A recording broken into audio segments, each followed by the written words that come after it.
Salam Planter Indonesia, Assalamualaikum warahmatullahi wabarakatuh. Menjawab pertanyaan dari seorang sahabat De Brondol ketika menggunakan 1616 ini untuk tanaman kelapa sawit di umur 10 tahun, bagaimana jika tidak menggunakan pupuk lainnya, Pak Pendi? Bisa saya jelaskan bahwa penggunaan 1616 ini adalah bahwa kita tidak seperti manusia belum mencukupi 4 sehat 5 sempurna, karena bahwa di dalam sebuah kebutuhan tanaman kelapa sawit secara makro ataupun secara paling banyak itu adalah bahwa yang pertama kalium, yang kedua nitrogen, ketiga magnesium, dan keempat fosfor. Kalau kita menggunakan 1616 ini, maka kita hanya memberikan nitrogen, fosfor, dan kalium. Pertanyaannya, mana magnesiumnya? Ini yang pertama, sehingga kalau mau menggunakan 1616 ini, maka kita harus menambahkan dolomit ke dalamnya, di mana tidak boleh dicampur secara langsung. Ini yang harus kita perhatikan di poin yang pertama. Kemudian bahwa pupuk 16-16-16 ini berarti mengandung 16% nitrogen, 16% P2O5, dan 16% K2O.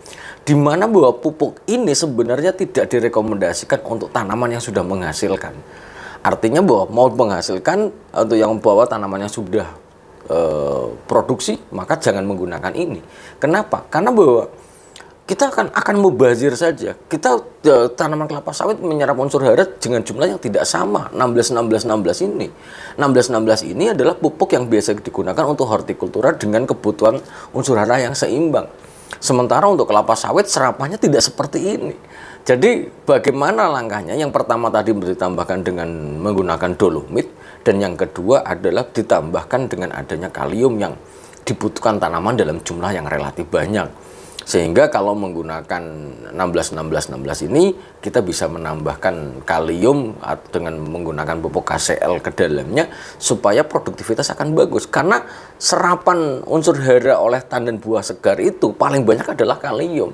Kalau kita menggunakan 16-16 ini hanya 4 kilo per tahun, ya jelas kurang. Apalagi kaliumnya gitu.